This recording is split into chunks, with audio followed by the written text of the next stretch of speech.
My name's Julia, and I'm 30 years old. I work at a company that creates designs for printed materials like flyers and catalogs. Despite everything going digital these days, I find my job designing for various businesses incredibly fulfilling. Whenever clients tell me they loved how a design turned out, especially for something like a Christmas event, it really makes my day. You could say this job is my passion, and there was a time I thought it might just be me and my career for life. One day, while I was mulling over this idea, my dad had to be rushed to the hospital because his appendix was acting up. That's where I met James, the kind doctor who greeted me. At that time, he was just another face in the hospital, asking if I was there to visit someone. Little did I know, James would become a huge part of my life, first as my boyfriend and now my fiancé. It's funny how life works. You find the most significant changes in the most unexpected places. Even though I always say my job is my top priority, I caught myself getting super excited about marriage, flipping through wedding magazines the moment the topic comes up. I guess I'm really looking forward to this new chapter.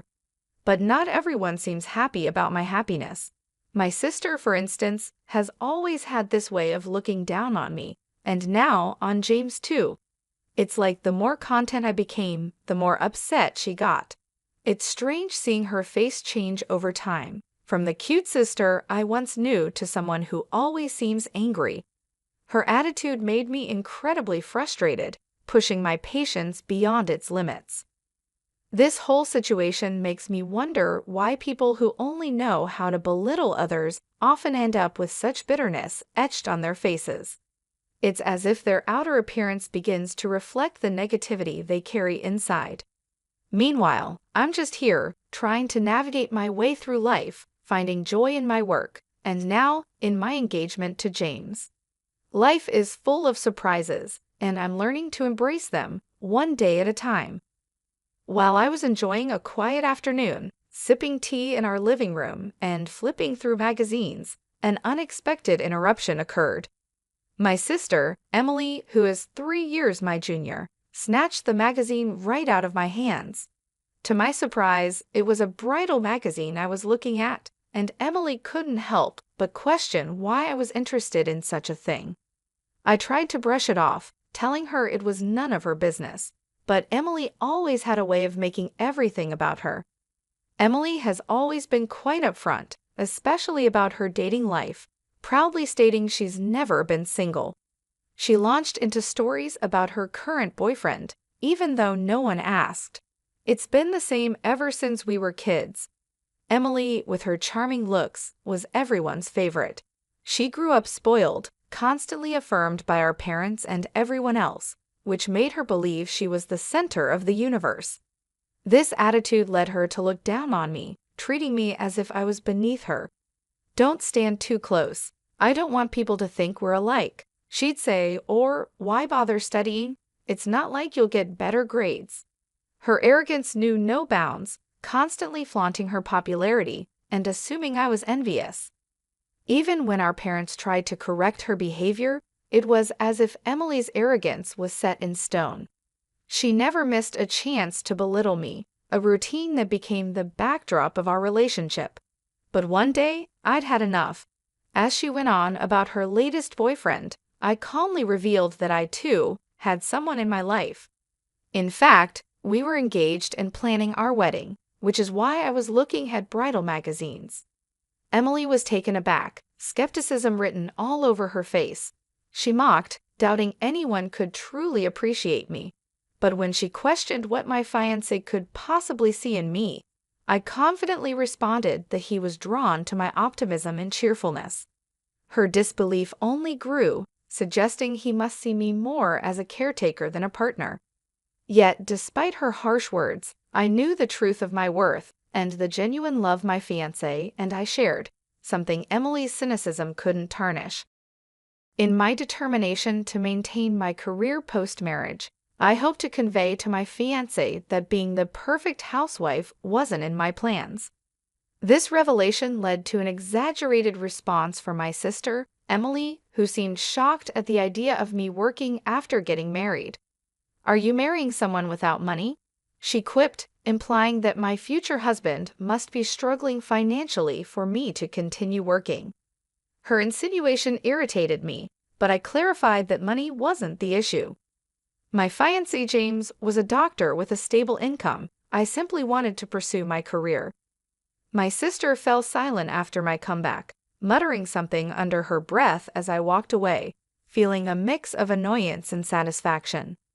The next step in our marriage preparation was introducing James to my family. The atmosphere was warm and welcoming until Emily made her appearance, dramatically altering the vibe. She complimented James on his looks, canceling her plans to meet him, despite my hope she'd be absent. My history with Emily made me anxious. She had a track record of luring away my boyfriends during our school days. Though we were now adults, and I hadn't dated much since then, her sudden interest in James brought back old fears. However, I tried to convince myself that Emily had grown up and wouldn't attempt anything with my fiancé. Despite my hopes, seeing Emily and James interact, with what appeared to be a blush from James, filled me with dread, and then my worst nightmare unfolded. James announced he wanted to call off our engagement, having fallen for Emily, who claimed it was inevitable since James found her more attractive. She brazenly justified her actions, stating James had passionately proposed to her, declaring it a crime to be as charming as she was. Next to her, James, my now ex-fiancé, laughed off the situation, expressing regret for not realizing sooner how cute my sister was. This turn of events was a harsh reminder of the pattern that seemed destined to repeat itself, no matter how much I hoped it wouldn't. Emily's lack of remorse and James's cavalier attitude left me in a state of shock and heartbreak, showcasing a betrayal I had never anticipated. Realizing the truth about James's feelings and his ease in shifting affections to my sister left me with a profound sense of relief. The moment I saw his insincere smile, any affection I had for him disappeared completely, leaving behind only a feeling of revulsion. I found myself grateful for the breakup, appreciating that I discovered his true nature before we were married. I'm actually relieved I didn't marry someone who could switch his affections so easily. Consider him a parting gift, I told my sister, genuinely content with the outcome. My sister and James mistook my sincerity for bitterness, accusing me of being a sore loser. But it wasn't about losing, it was about recognizing I deserved better. Their inability to see beyond their shallow victory made me realize any further interaction was pointless. Interacting with you is a waste of my time. Goodbye. Their taunts of me being a sore loser followed me out, but their words didn't sting me. If anything, they confirmed my decision to move on was the right one. Afterward, our paths never crossed again, partly thanks to our parents, who, outraged by their behavior, cut ties with them. I heard they married, but by then, it no longer mattered to me. 5 years later, at 35, I remained dedicated to my career, finding satisfaction in my work. It was during this time that I met Gary, a client who grew to appreciate my works so much that he began requesting me specifically. Our professional relationship gradually became personal, and soon he was asking me to dinner and then on a date. Eventually, Gary proposed, and I was genuinely happy. He was sincere and kind, a stark contrast to my past experience with James. However, the shadow of my previous engagement lingered, making me cautious. I decided to be honest with Gary, sharing the story of my sister and my ex-fiancé, even showing him a picture of my sister to gauge his reaction. Gary simply glanced at the photo before turning away with a disinterested look, offering me a reassuring smile instead. I've met plenty of people considered attractive, but none of them moved me. I used to think maybe I'd end up alone because of that. But meeting you changed my mind. It's not about external beauty, it's the inner beauty that matters. And that's what I see in you, Julia, he explained. His words made me pause, surprised and touched. What do you mean? I asked, seeking clarity. Gary smiled. In my line of work, I've learned to see beyond appearances. No matter how beautiful or charming someone might be, it's the beauty inside that truly counts. That's what drew me to you. You're the person I've been searching for. Hearing this, I felt a deep sense of relief and validation. Gary's understanding and perspective were exactly what I needed to hear, helping to heal the wounds left by my past experiences. His words reassured me that not everyone would betray trust as my sister and James had, and that genuine connections, based on real appreciation and respect, were possible. During a conversation about work, Gary shared with me how he found my enthusiasm and joy for life truly captivating. He described me as bright and beautiful, saying my happiness was evident and that it made me shine. I couldn't help but feel embarrassed by his words, telling him to stop because it was just too much for me. But Gary, undeterred, continued to express his admiration, insisting that I was more charming and beautiful than anyone else he'd ever met. He was sincere in his desire for us to start dating with the intention of marriage. Despite my protests that it was too embarrassing, his compliments didn't cease even after we agreed to date. Eventually, Gary and I got married, and our life together has been wonderful. We've grown even closer than before, sharing household responsibilities and enjoying our time together, especially on days off when we'd explore new places or check out furniture for our home. One day, while looking at furniture, I encountered someone from my past, my sister Emily, accompanied by my ex-fiancé James. Emily's appearance had changed. Her features seemed more severe, perhaps a reflection of her age or the deepening of her personality. James, who was smirking beside her, looked like he had lost some weight. Their presence was unexpected, and Emily's voice was unmistakable as she remarked on my appearance, insinuating that I looked plain. Their condescending attitude hadn't changed, with Emily implying that the store's upscale and imported furniture wasn't meant for people like me. James echoed her sentiments, suggesting my presence might lower the store's reputation, and hinted it was best if I left to avoid any confusion about their financial status. This encounter was a stark reminder of the past, but it also highlighted the stark contrast between my current, fulfilling life with Gary and the superficiality I had left behind. Despite their attempt to belittle me, I found their attitudes more pitiful than hurtful, knowing the depth of love and respect in my own marriage was something they could not understand or diminish. The harsh and condescending words from my sister and her husband were trying, but I knew engaging with them was pointless. Their loud critiques about my supposed financial status began drawing unwanted attention from others in the store. Frustrated and ready to leave, I tried to pull my husband, Gary, away, but he stood firm, catching the notice of my sister and her husband for the first time.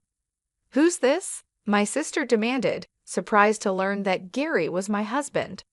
Her reaction was a mix of shock and mockery, questioning why he would marry someone plain like me, and jokingly asking if he was in need of a maid. She bragged about her comfortable life, dining out frequently and hiring housekeeping, implying that Gary and I were less fortunate for needing to work.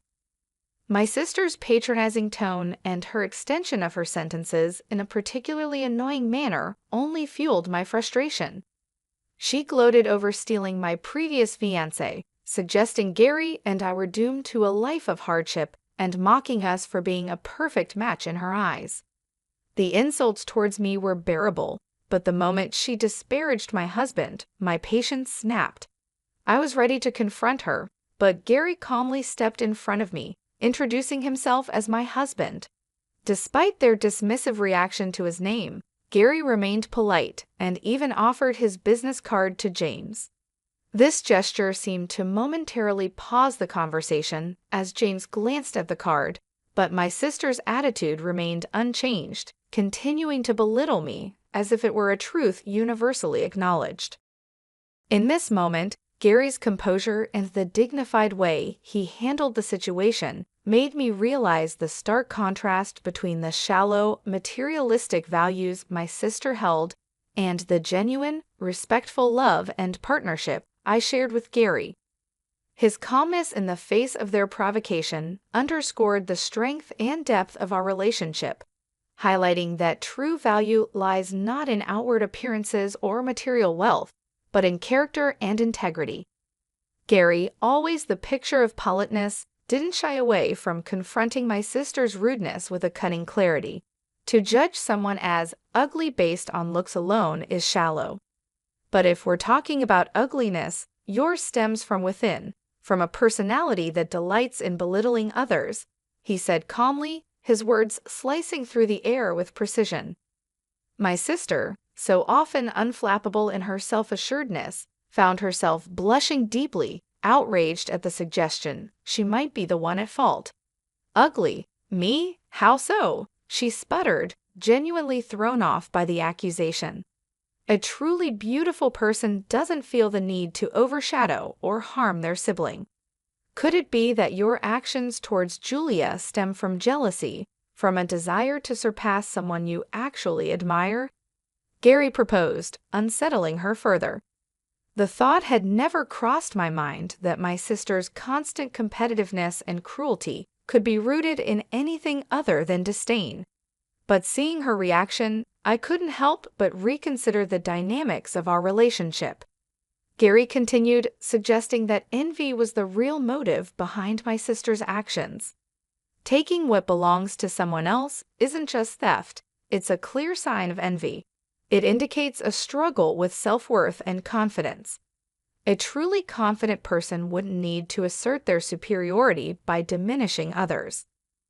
My sister tried to defend herself against Gary's observations, but her rebuttals grew weaker, her usual bravado fading. It was then that James, pale and noticeably shaken, intervened. He had been quietly observing, flipping the business card Gary had given him back and forth, his unease growing. Suddenly he grasped my sister, demanding in a troubled voice, "What's happening? Who is this man?" The business card, a seemingly innocuous piece of paper, had become the catalyst for a shift in the air, prompting questions and revealing the undercurrents of insecurity and rivalry that had long defined my sister's actions. It was a moment of revelation, showing that beneath the surface of her confident exterior lay a complex web of emotions, and perhaps a begrudging respect for me that she herself had not fully acknowledged. I remembered the name sounded familiar, so I did a bit of digging, and then it clicked. Gary Henry. So, what about it? My sister asked, confused. That's the name of the hospital I work at, I said, a realization dawning on her face. A hospital, she echoed, still not putting the pieces together. Yes, Henry Medical Association, I clarified, watching her face change as she connected the dots.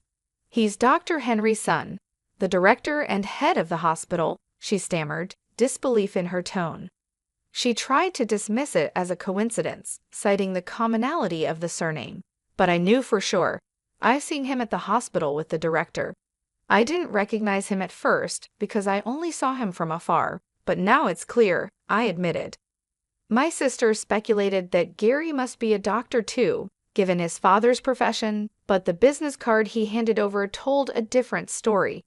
It was then that Gary humbly revealed the truth to my stunned sister and James. Not every doctor's son follows in his footsteps. And this company, he gestured to the business card, is a well-known pharmaceutical company recently passed down to me from my grandfather. My sister was at a loss for words, and James, realizing the gravity of the situation, attempted to sit up straighter, both of them turning pale as the significance of Gary's identity sank in. Gary continued, calmly disclosing how he knew of their past mistreatment towards me, stating that their behavior was far worse than he had imagined. James tried to muster an explanation, his face ashen, but Gary, with a stern look, silenced him.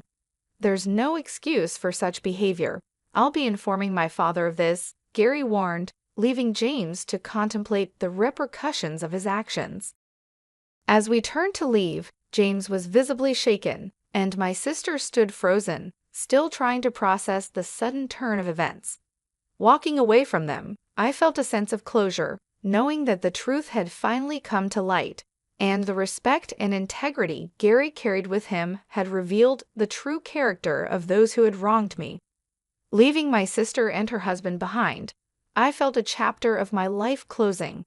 I couldn't help but wonder what became of them after that confrontation. James faced consequences at work for his poor attitude towards colleagues and patients alike. His salary was cut, and he was demoted, leading to a swift exit from the hospital as gossip about his behavior made rounds. Struggling to secure a new position, his life became markedly more difficult. My sister, on the other hand, had always lived beyond her means, relying on James's income, which was never enough to satisfy her spending habits. James's financial downturn and subsequent weight loss were a stark testament to their dire situation. Quickly losing interest in him after his demotion, she divorced James, convinced she could easily move on to someone else. However, the reality was far from what she had envisioned. No longer the young, charming girl, her harsher demeanor had become evident, diminishing her appeal and leaving her lamenting her lack of suitors. She sought solace and sympathy from our parents, bemoaning her sudden lack of attention and even envying my life, hinting at a deep-seated rivalry and admiration she might have felt towards me all along. Despite her cries for help, our parents stood firm, advising her to face the consequences of her actions, leading her into an uncertain future away from our family's support. As for me, distanced from the tumultuous relationship with my sister and her husband, I found solace in a peaceful, fulfilling life with Gary. Together, we looked forward to welcoming a new member to our family, a beacon of hope and joy amidst the remnants of past conflicts. As I caressed my growing belly, I couldn't help but feel grateful for the tranquility and love that surrounded me, a stark contrast to the turmoil that once defined my relationships with those closest to me.